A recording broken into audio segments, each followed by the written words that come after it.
नमस्कार, भारत लाइव देख रहे हैं आप। देखिए, थोड़ी देर पहले चिराग पासवान ने एक प्रेस कॉन्फ्रेंस की है जिसके माध्यम से उन्होंने नीतीश कुमार पर जमकर हमला किया है। हालांकि नीतीश कुमार बार बार ये बोलते नजर आए कि बिहार के मुख्यमंत्री नीतीश कुमार बिहार की विफलताओं के लिए जिम्मेवार हैं। ये पहले भी वो कहते आए हैं। आज भी उन्होंने समस्तीपुर में एक एसआई पर हमला करके जो हत्या कर दी गई है उस पर प्रतिक्रिया दी, काफी स्ट्रांगली रिएक्ट किया और कहा कि बिहार के पुलिस जो कि जनता को बचाने का काम करती है, यदि उसे भी नीतीश कुमार और उनके प्रशासन नहीं बचा पाता है, अगर उसके लिए भी वो कुछ नहीं कर पाते हैं तो स्थिति कितनी गंभीर है आप समझ सकते हैं। निश्चित तौर पर चिराग पासवान ने नीतीश कुमार के खिलाफ एक आंदोलन सा छेड़ दिया है, लेकिन जब इस पर हमने उनसे सवाल किया कि ये एक तरफा आंदोलन वो क्यों छेड़ रखे हैं। बिहार में मौजूदा महागठबंधन सरकार में 6 सहयोगी दल हैं। बाकी के सहयोगी दलों और उनके तथाकथित रूप से राजनीतिक भाई तेजस्वी यादव पर वो कुछ नहीं बोल रहे हैं। ऐसा क्यों हो रहा है? जब ये सवाल हमने उनसे किया तो इस सवाल का जवाब उन्होंने जो दिया वो बड़ा मजेदार था। जब मैंने उनसे पूछा कि आप नीतीश कुमार को लेकर सिलेक्टिव क्रिटिसिज्म करते हैं, आप एक तरफ उनकी बुराई करते हैं, वहीं दूसरी तरफ आप तेजस्वी यादव का नाम तक नहीं ले रहे हैं। अब तो आप एनडीए में हैं, इस आधार पर आपको गठबंधन धर्म के तहत तेजस्वी के खिलाफ भी बोलना चाहिए। सुनिए इसका जवाब उन्होंने क्या दिया। आप ऑब्सेस्ड लग रहे हैं नीतीश कुमार से, बार बार मुख्यमंत्री तेजस्वी जी भी हैं और भी दल हैं, उनके खिलाफ भी कुछ बोलिए। भाई जब वो खुद ही नहीं बोल पा रहे गठबंधन में रहकर तो हम क्या बोले उनके बारे में? आप अभी तो नहीं थे, जब वो खुद ही नहीं, हमको कोई दिक्कत नहीं है भाई। जब वो बोलने की हैसियत में आएंगे हम उनके बारे में भी बोलेंगे। अब उस दिन लालू जी ने बोला ही ना कि प्रधानमंत्री जी आखिरी बार झंडा तोरण कर रहे हैं लाल किले की प्राचीर से, हम नहीं सहमत हैं। हम तो बोले ही कि वो प्रधानमंत्री जी की चिंता कम और अपने मुख्यमंत्री की चिंता ज़्यादा करें कि ये कब तक झंडा फहरा पाएंगे आने वाले दिन में। उनके गठबंधन में हर कोई जानता है कि मुख्यमंत्री जी के अलावा किसी की बोलने की, और ये मुख्यमंत्री जी की कार्यशैली भाई आप सब उनको लंबे समय से जानते हैं।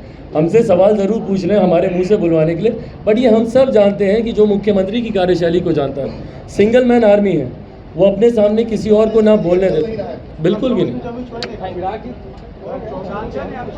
भाई जमुई के बारे में हम कह चुके हैं और उस दिन हम खुले मन से भी नीतीश जी कह रहे हैं कि अब वो पहले वाली भाजपा नहीं रही, अटल आडवाणी के दौर की भाजपा नहीं रही, षड्यंत्रकारी है और पार्टी तोड़जोड़ करती है।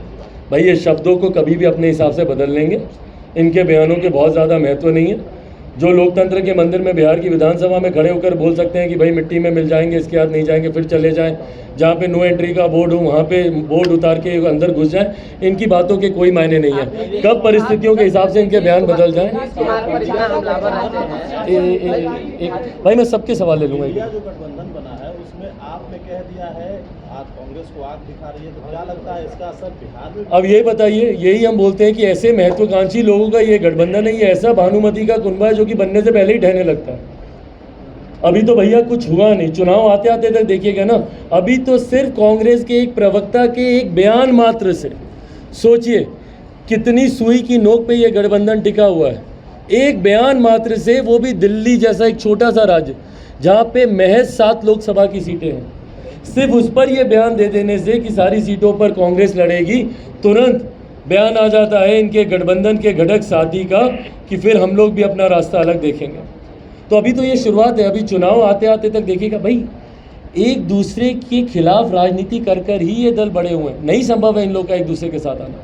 लिटरली कई ऐसे राज्य हैं जहाँ पे लोग एक दूसरे के खून के प्यासे, बंगाल में चले जाइए, एक दूसरे के कार्यकर्ताओं की हत्या ये लोग करते हैं और उसके बाद एक मंच पर ये लोग जाएंगे, नहीं संभव है। आपने जो कहा था चिराग भाई बस लोकसभा आने दीजिए।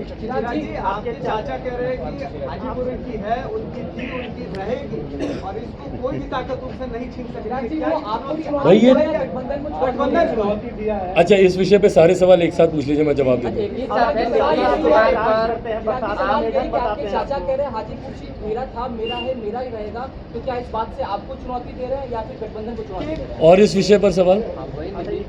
नीतीश कुमार पे आप हमलावर रहते हैं, विपक्षी खेमा पे रहते हैं, चाचा पे क्यों नहीं कुछ बोल रहे हैं जब टट्टर करने वाले और मेढक चाचा बताते हैं? भाई ये मेरे संस्कार नहीं है। मैं एक ऐसे परिवार से आता हूँ, उनके पास यहाँ तक का अधिकार है कि वो मुझ पर कल को हाथ भी उठा लेंगे। आप समझ रहे हैं वो उम्र में, रिश्ते में मुझसे कितने बड़े हैं? क्या शोभा देगा मुझे कि मैं उन पर पलटकर मैं जवाब दूं। नीतीश कुमार बड़े नहीं है। भाई मैं उनकी नीतियों का विरोध करता हूँ। इसी तरीके से आप पाँव तो बात मैंने करेंगे नीतीश जी चाचा के भी छुए, अपने चाचा के भी मैंने छुए। उन्होंने कहा है कि मेरे चाचा कोई नीति लेकर आएंगे, मैं नहीं उससे सहमत रहूंगा, उसका भी मैं विरोध करूंगा। पर वो मुझे नाली का मेढक बोल रहे हैं, मैं उस पर मैं क्या जवाब दूं? भाई हम दोनों एक ही परिवार से आते हैं। मुझे कभी कभी अफसोस होता है अगर मैं नाली से हूँ। क्या कहना चाह रहे हैं वो परिवार के बारे में, गलत है इस तरीके की भाषा। बट उम्र में मुझसे बड़े, चाहे कल को मुझे थप्पड़ भी मार सकते हैं, बट ये व्यक्तिगत बात है। हम लोग की लड़ाई व्यक्तिगत नहीं है। जो एक राजनीतिक प्रश्न आपके द्वारा किया गया हाजीपुर को लेकर, मैंने हमेशा इस बात को कहा कि ये गठबंधन के भीतर की जाने वाली बातचीत है। गठबंधन गलत दृष्टि में दिखता है जब दो घटक दल एक सीट को लेकर जनता के बीच में खींचातानी करते हुए दिखे। जो बातचीत उनको करनी है गठबंधन के भीतर करें, और गठबंधन से जब आपको ग्रीन सिग्नल मिल जाए आप पूरे मजबूती से आप दावा कीजिए। भाई हम दावा कर रहे हैं क्योंकि हम गठबंधन में जाने से पहले तमाम अपनी इन चिंताओं पर हम चर्चा कर चुके हैं। आज अगर हम बोलते हैं तो गठबंधन वो हमको अधिकार देता है कि हम ये बोलें। हम आग्रह करेंगे कि अगर आपको किसी भी सीट पर दावेदारी करनी है तो पहले गठबंधन में जाइए। इस तरीके की बात करना कि दुनिया की कोई ताकत नहीं रोक सकती, किसकी औकात है, ये गलत है। ये गठबंधन को, अपने ही गठबंधन को चुनौती देने के जैसा है। ये गलत है। गठबंधन के भीतर एमिकेबली इसको सुलझाइए।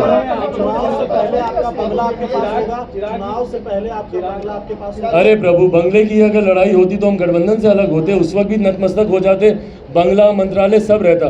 भाई चिराग पासवान किस लक्ष्य के साथ चल रहे हैं? हम बिहार फर्स्ट, बिहारी फर्स्ट की बात कर रहे हैं, आप हमारे बंगले को फर्स्ट कर रहे हैं। अगर ये वीडियो पसंद आई और वह बिहार के राजनीति और बिहारियत से सरोकार रखेनी तो सब्सक्राइब बटन दबा के चैनल के सब्सक्राइब कर ली। ओजे एगो घंटी बा, ओकरा बटन दबा देला से कुल सटीक और मारक खबर रुआ मुफ्त में मिल जाई। अगर रुआ पत्रकारिता के हमनी के नया प्रयोग में सहयोग कर चाहतानी तो ज्वाइन बटन दबा दी। पेटीएम नंबर नोट कर ली 9386816700। धन्यवाद।